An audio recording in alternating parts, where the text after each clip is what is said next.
أشرف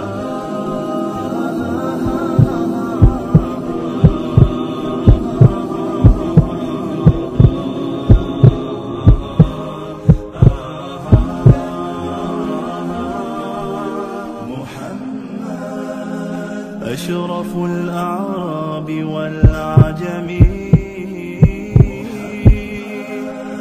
خير من يمشي على قدمه. الحمد لله وحده والصلاة والسلام على من لا نبي بعده أما بعد. Assalamu alaikum wa rahmatullahi wa barakatuh. Comme on a vu donc dans le précédent cours de Sirah que dans cette 10e année de la prophétie, après le décès de Khadija radiyallahu ta'ala anha, on a maintenant la mort de Abu Talib, l'oncle du prophète d'Allah sallallahu alayhi wa sallam. Et cette perte-là, elle est vraiment difficile à supporter parce que Abu Talib est mort selon l'immense majorité des ulama, on va même dire l'unanimité des ulama, sur Ibn Hajar al-Asqalani, que Abu Talib est mort en tant que non-musulman. Le fait que Abu Talib il est mort en tant que non-musulman, ça va embêter un peu quelques personnes, les chiites par exemple, parce que Abu Talib c'est tout simplement le papa de Ali radiyallahu ta'ala anhu. Et donc il y en a certains qui vont essayer de tirer un peu et d'essayer de voir un peu dans des informations que nous avons, est-ce que ce serait pas possible de dire que Abu Talib il avait quand même iman au moment de décéder, wallahu a'lam. Je vous donne juste sur quoi ces gens-là se basent pour que vous sachiez et que vous puissiez comprendre. Il y a des gens qui disent, et ce n'est pas accepté, ce n'est pas acceptable, encore une fois, par les sunnites et les ulama de Ahl Sunnah wal Jama'a, mais en tout cas, ils disent que au moment de mourir, Abu Talib aurait remué les lèvres et aurait dit la shahada, et Abbas radiyallahu ta'ala anhu qui était là à ses côtés aurait entendu la shahada. Cette affirmation-là, il y a énormément de réponses que les ulama ont données, wallahu a'lam, juste pour que vous compreniez. Cette histoire-là, sa chaîne de transmission, elle est extrêmement faible et comporte de nombreuses personnes, par exemple, qui sont d'avis dans la chaîne de transmission. On a deux personnes, par exemple, qui disent que, juste pour vous donner un exemple du niveau, que Omar radiyallahu anhu et Abu Bakr radiyallahu ta'ala anhu sont des kafirs. Donc, vraiment, on va nous s'arrêter. De toute façon, tout est dans la main d'Allah subhanahu wa ta'ala, sur la position des ulama des Ahl Sunnah wal Jama'a et des Sahaba radiyallahu ta'ala anhum, qu'Abu Talib est mort en tant que non-musulman, wallahu a'lam. Et pour finir là-dessus, effectivement, certains auteurs sunnites se sont trompés. Il y a eu très clairement une erreur. Par exemple, dans Ibn Ishaq ou dans Allama Halbi, rahimahullah ta'ala, se sont trompés en nous montrant ce genre d'histoire, wallahu a'lam. Khair. On passe maintenant à un autre point intéressant, toujours suite à la mort de Abu Talib pour nos étudiants, pour nos talib al-ilm. C'est que là, on a eu le fait que Abu Talib, il est mort, même s'il a fait de bonnes choses sur terre, il manquait la condition sine qua non, cette condition-là qui est iman. Et lorsqu'on a iman en tant que musulman et musulmane, en tant que croyant ou croyante, on va se dire que tout est possible derrière. Mais lorsqu'on n'a pas iman, on se souvient du verset du Coran, Inna Allah la yaghfiru an yushraka bihi wa yaghfiru ma duna dhalika liman yasha. Iman, c'est quoi iman? Ça, on le verra, Inch'Allah, subhanahu wa ta'ala, dans les cours de Aqidah. Mais sachez que iman, la foi, c'est bien plus qu'une connaissance théorique ou académique. Et bien plus aussi que le seul fait de prononcer quelque chose avec la langue. Le fait de savoir, juste de savoir qu'Allah est Dieu et que Mohammed est son prophète sallallahu alayhi wa sallam ne suffisent pas. C'est bien plus que cela. Abu Talib, par exemple, c'est un parfait exemple, un cas d'école. Dans les cours de Aqidah, dans les cours de croyance, on en parle. Abu Talib, il savait tout cela, wallahu a'lam, mais il ne l'a pas accepté dans son cœur. Vous savez, il y a certains groupes de musulmans, de gens qui se disent un peu à part, qu'on appelle parfois qu'on dénomme parfois sous l'appellation de secte, qu'on appelle Murjiya. Ils disent que tout ce qui nous est demandé à nous, c'est de savoir, d'avoir cette connaissance-là qu'Allah, il est notre Dieu, et que Mohammed, il est notre prophète, c'est tout. On n'a pas besoin de traduire cela en action, parce que les actions n'auraient rien à voir avec la foi, parce que les actions n'auraient aucune incidence sur la foi. Les ulama ont réfuté cela de plusieurs façons. Et parmi les arguments apportés et utilisés, il y a justement l'histoire de Abu Talib. Si vous dites que cela est vrai, ô vous les Murjiya, qu'en est-il de l'histoire de Abu Talib? Parce qu'on sait qu'il savait qu'Allah est Dieu, et on sait qu'il savait que Mohammed est son prophète, mais malgré tout, il n'est pas musulman, parce qu'il y avait des points bloquants. On en trouve encore de ces gens, de ce genre-là de notre époque. Ce ne sont pas que des groupes qui ont existé à l'époque, et parfois ce sont des dérivés. Parfois on les appelle les Murji'atul Asr. La forme est très souvent différente, mais le fond de la pensée reste le même. On a parfois des gens qui disent que les actions, les a'mal, ça ne sert pas à cher. C'est le cœur qui compte. Il n'y a que le cœur qui compte. Eh bien, certes, le cœur, il compte. Mais lorsque, cela n'est pas traduit par une volonté, une velléité de faire des a'mal, à ce moment-là, wallahu a'lam, c'est vraiment problématique. Puisqu'on est en train de parler de ce dérivé-là de certains groupes, essayons de voir en quelques minutes une rapide présentation de ces groupes-là. Un jour, Inch'Allah, lorsque vous serez en cours de hadith, surtout dans Bukhari, Kitab al-Iman, vous aurez tout cela en détail, bi'idhnillahi subhanahu wa ta'ala. Mais en tout cas, on va essayer de voir, Inch'Allah Azza wa Jal, ces quelques groupes-là. Parce que vous savez, souvent on se trompe entre deux termes, khilaf et ikhtilaf. Ikhtilaf, elle est permise en islam. La divergence, elle est permise en islam. Mais à condition que ce soit fait dans les conditions qui s'imposent. Il y a condition que ce soit des mujtahid, des ulama, qui ont parfois des divergences, que ce soit des thèses qui soient validées par les ulama, par les savants.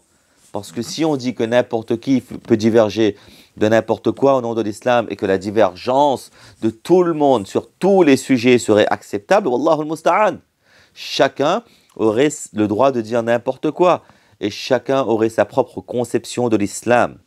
Ce n'est pas comme ça que ça fonctionne. Ce n'est pas comme ça que ça fonctionne. Et surtout, et là parce qu'on parle de iman, il y a des bases fondamentales qui sont acceptées par tout le monde. Parce que même sur ces bases fondamentales-là, si on commence à se dire qu'on peut diverger de tout et de n'importe quoi, à ce moment-là, comme tout à l'heure je vous l'ai dit, n'importe qui pourrait dire n'importe quoi au nom de l'islam. On ne pourrait rien lui dire au nom de cette unité-là qu'on devrait avoir en tant que croyant et de croyante. Ces différents groupes-là, c'est quoi? Wallahu a'lam.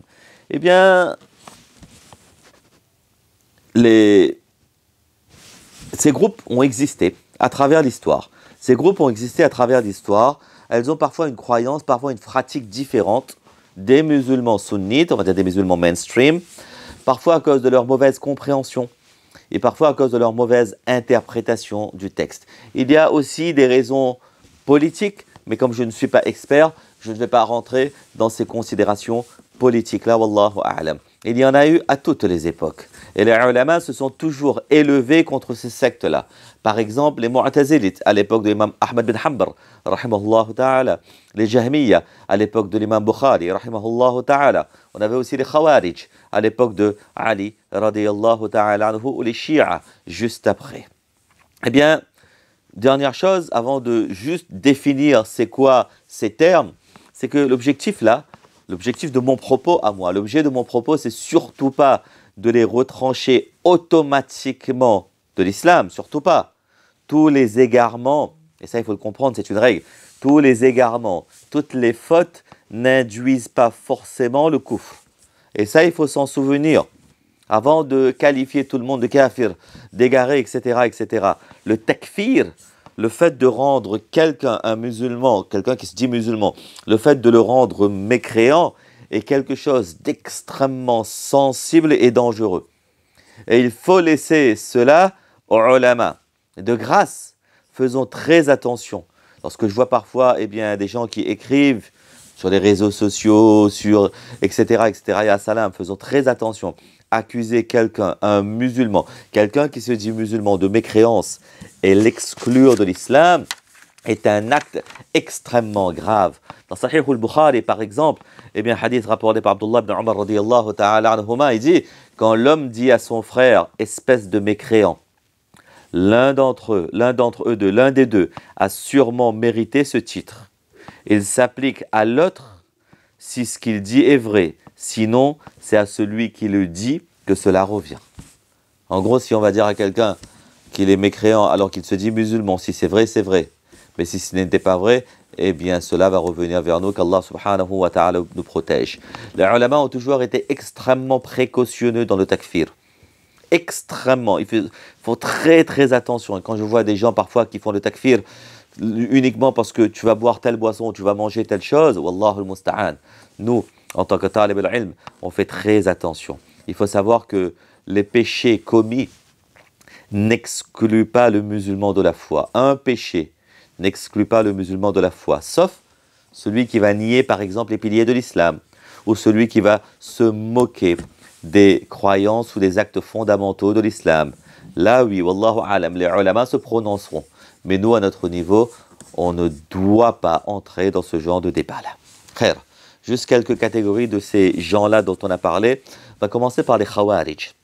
Les khawarij, eux, ils vont considérer que les actions et les a'mal font partie de la foi, font partie intrinsèque de la foi. Celui qui ne fait pas ou néglige une action, eh bien, quelconque, il s'exclut lui-même de facto du groupe des croyants et il devient kafir. Parce que faire l'amal, eh bien, ça fait partie de iman. Celui qui fait une bêtise, un péché, il devient automatiquement non musulman. Ce groupe-là, il est apparu à l'époque de Sahaba radiyallahu ta'ala anhum. On nous dit que même si en apparence, ces gens-là sont très religieux en apparence, mais ils ont une interprétation du Coran assez superficielle et de fait dangereuse. Ce sont des takfiristes et ce sont très souvent des va-t-en-guerre, qu'Allah nous préserve. On a aussi le groupe des Mu'tazilites. Eux, même s'il y a des explications divergentes de la part des ulama, eux aussi considèrent le fait de ne pas pratiquer une action exclue de l'islam. Mais, à la différence des Khawarij, les Mu'tazilites ne rendent pas les pécheurs mécréants. Ils disent que ça exclut de l'islam, mais ils sont d'avis qu'il y a une espèce de manzilatum bainal manzilatayn, qu'il y a une espèce de position intermédiaire entre musulmans et non-musulmans. Eh bien, ceux qui disent avoir iman et ceux qui ne font pas les a'mal, ils ne sont pas croyants, mais ils ne sont pas kuffar. Ils sont ni croyants, ni kuffar. Ça, c'était historiquement les Mu'tazilites. Mais ce groupe-là aussi a beaucoup évolué à travers l'histoire. On a parfois des néo-Mu'tazilites, etc. On les appelle parfois les rationalistes, parce qu'ils disent que toute action doit obligatoirement pouvoir être passée au filtre de l'intelligence humaine avant de devenir amal ou avant de devenir croyance.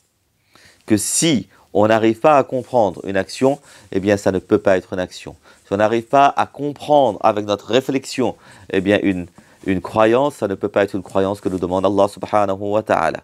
Ils se décrivent parfois par l'islam des Lumières, en s'appuyant uniquement sur la logique et le rationalisme. Ces néo-mu'tazilites-là vont, comme vous l'avez compris, vont faire passer d'abord la raison et ensuite la croyance. Ils remettent en cause le destin, du fait qu'il y a le mal sur terre, et ce mal-là ne peut pas être l'œuvre du divin, l'œuvre d'Allah subhanahu wa ta'ala. Et donc forcément, le libre arbitre humain est beaucoup plus large chez les Mu'tazilites que dans la conception des sunnites et des Ahl Sunnah wal Jama'a. Ils sont aussi d'avis que le Coran est une création, alors que les sunnites et les Ahl Sunnah wal Jama'a vont dire que ce Coran, eh bien, elle est incréée parce que c'est la parole d'Allah subhanahu wa ta'ala. Ensuite, on a le groupe des Jahmiyya. Ceux-là sont d'avis que le tasdiq qalbi, accepter avec le cœur, intégrer avec le cœur n'est pas nécessaire. Je l'ai dit tout à l'heure, pour eux, une connaissance, un ilm, une connaissance que Allah, c'est Dieu, et du prophète est suffisante. Et là, on va leur opposer l'histoire de Abu Talib, ou l'histoire du Pharaon. L'histoire du Pharaon, par exemple, pour montrer la fausseté des croyances de ces Jahmiyya. Certains disent aussi, certains de nos ulama disent que les Jahmiyya vont aussi nier certaines sifat, certains attributs d'Allah subhanahu wa ta'ala, en disant par exemple qu'Allah ne peut pas voir, Wallahu musta'an, na'udhu billah, ou Allah ne peut pas entendre, car cela nécessiterait des oreilles ou des yeux, astaghfirullah. Et donc, ils disent que ça c'est humain, et donc Allah ne peut pas avoir cela. Ils croient aussi, par exemple, que l'être humain n'a aucun libre arbitre. N'a aucun libre arbitre, il est contraint par ses actes. Contraint par ses actes. Et ils croient aussi que l'enfer et le paradis vont disparaître. Wallahu a'lam. Je vous fais très rapidement une petite présentation. Inch'Allah, si Allah nous donne l'occasion un jour, on fera des cours de croyance et des cours de hadith dans lesquels on va revenir en détail sur ces groupes-là. Ensuite, on a un groupe qui s'appelle les Karamiyya, l'avant-dernier groupe dont je vais vous parler aujourd'hui, les Karamiyya. Les Karamiyya, ils disent que l'iman se résume à iqral bil lisan, juste le fait de dire. C'est-à-dire que la foi, c'est uniquement la prononciation avec la langue uniquement. Même si, dans le cœur, eh bien, il dément ce qu'il est en train de dire. Je vous avoue que les ulama, leur croyance, lorsque les ulama nous expliquent, leur croyance est un peu floue à ces karamiyya. Dans certains livres, par exemple, on nous dit que c'est écrit que s'il dément dans son cœur, les karamiyya disent que il dit la ilaha illallah avec sa langue, mais dans son cœur il n'y croit pas, eh bien il serait un parfait croyant. Mais certains karamiyya disent il serait un parfait croyant sur terre, même si il va aller éternellement en enfer. Ce qui est vraiment bizarre. Ça voudrait dire que certains parfaits croyants seront éternellement en enfer. Wallahu a'lam. Cependant, certains ulama, par exemple, Allama Shabir Ahmed Othmani, rahimahullah ta'ala, etc., ont étudié cela de près et ont posé comme hypothèse qu'en fait, ceux qui disent la ilaha illallah sont considérés sur terre comme musulmans. On va agir avec eux comme musulmans parce qu'ils disent la ilaha illallah et nous, on n'a pas la possibilité de voir leur cœur. Et donc, lorsqu'ils meurent, on va faire janaza, etc., etc. Mais la réalité du cœur va être tranchée par Allah et uniquement par Allah subhanahu wa ta'ala. Et ça, c'est plus logique. Ça, c'est beaucoup plus logique. Parce que ça se rapproche très fortement de la croyance des Ahl Sunnah wal Jama'a. Rappelez-vous de la majeure partie des hypocrites.